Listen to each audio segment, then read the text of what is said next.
Hello everyone.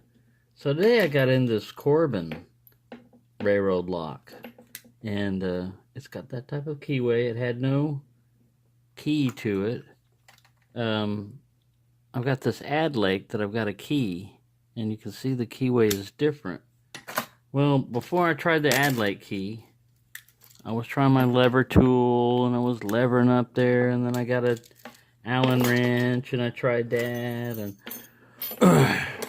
again, these things got heavy springs, and it looks like there's two mechanisms that you got to mess around with. Well, even though it doesn't look like it will fit, I managed to put my Adlake key in there, and bingo, it works.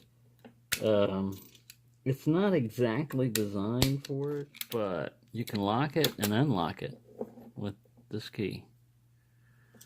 So, I would like to say that I got this thing open by using my special levering skills and all that, but no, I just tried to use the same key that I had on another padlock. I mean, entirely different make. Has a similar kind of a back build to it, but yeah, it's a different lock.